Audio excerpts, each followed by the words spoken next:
E eu queria voltar àquele assunto anterior, quando nós estávamos falando sobre, na SOCIM, você contrata um especialista para desenvolver uma determinada parte do projeto.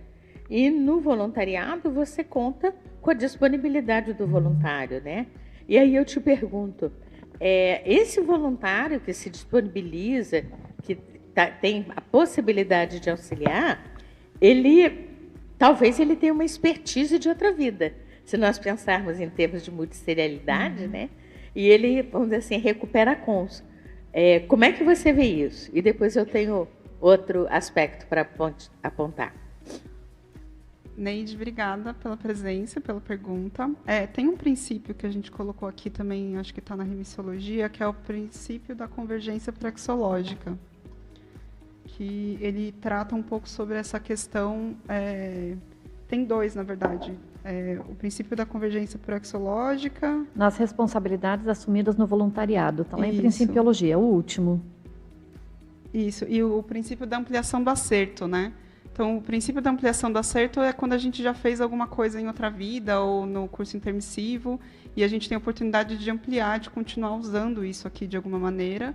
E da convergência praxeológica é quando a gente tem algumas interesses, né, e habilidades, muitas vezes inatas, e a gente converte, faz uma convergência disso em relação à nossa proexis. Eu acho que tem muito a ver com esse trabalho, muito a ver com essa pergunta, isso.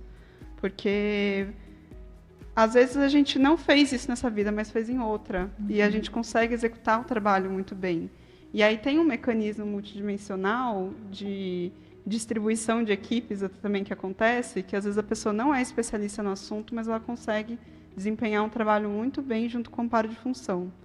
Então, isso facilita bastante o trabalho, né?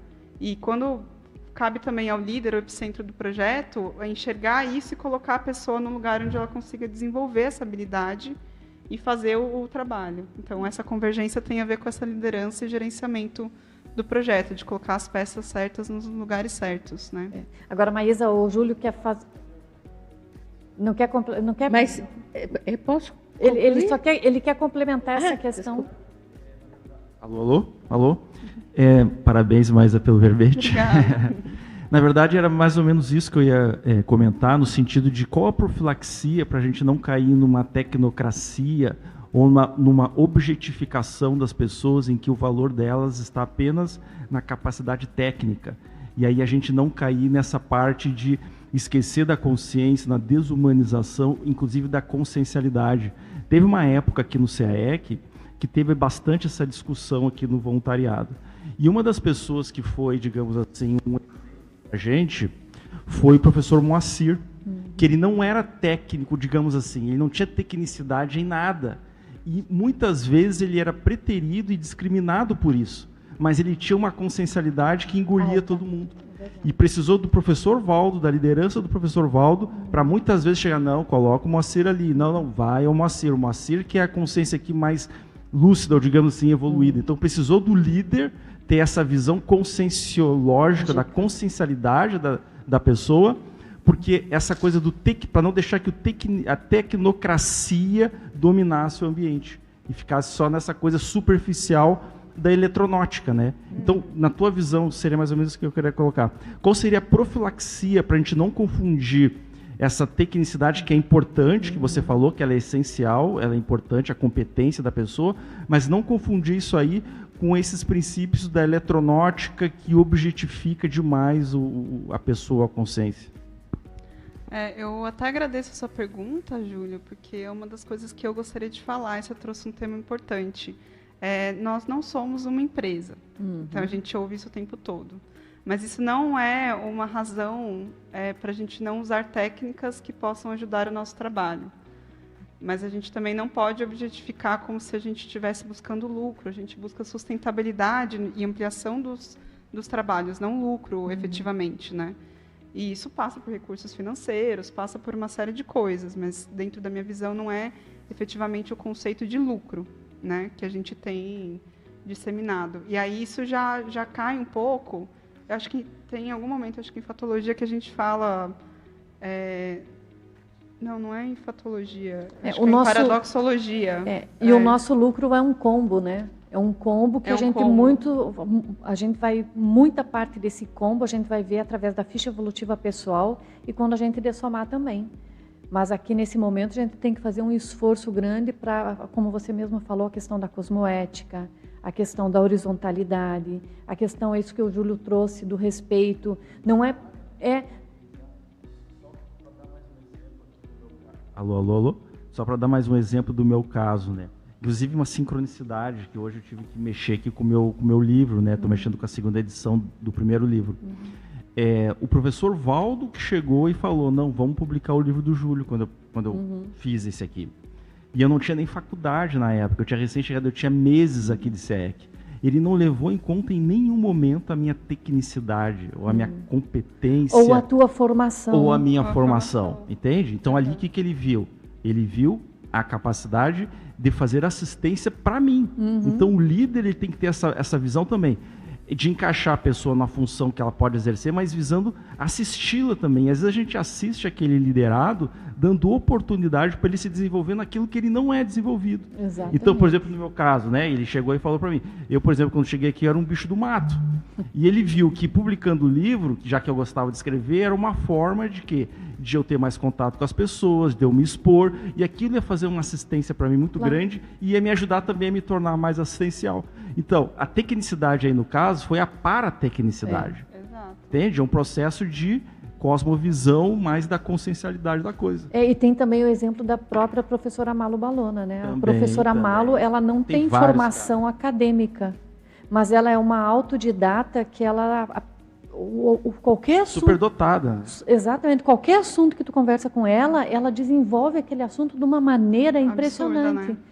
Então é questão isso também precisa ser equilibrado e valorizado, sim. Sim, mas quando a gente fala de gerenciamento de projetos, dos domínios do gerente de projetos, isso já se fala na SOCIM, é o domínio dos stakeholders, que são das partes interessadas, tá? Então, o que é isso? É você colocar a pessoa como variável. Ela não é alguma coisa que você tem que lidar e olhar simplesmente para o objetivo do projeto. Então, o que eu ia comentar é que aqui na paradoxologia a gente coloca o paradoxo de o trabalho estar à frente das pessoas, mas as pessoas serem o objetivo do trabalho. Então, é tudo um teatrão, né? A gente vai lá, quer entregar o projeto da XPTO, que é importante, porque... futuramente vai fazer um super desassédio, mas o processo de entregar e a maneira com que as pessoas se relacionam, como elas são lideradas, quem que vai efetivamente fazer aquele trabalho é o mais importante.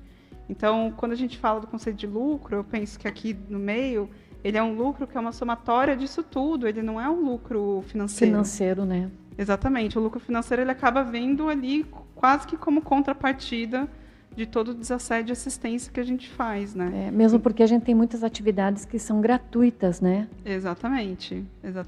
Então, o quanto se engaja em função dessas atividades gratuitas que vão atender a todos. Aliás, revisão de verbete, gratuito. Revisão de livro, gratuito. Publicação da enciclopédia da Conscienciologia, gratuito. Ninguém paga pela... Não. Quer dizer, tem alguém que paga.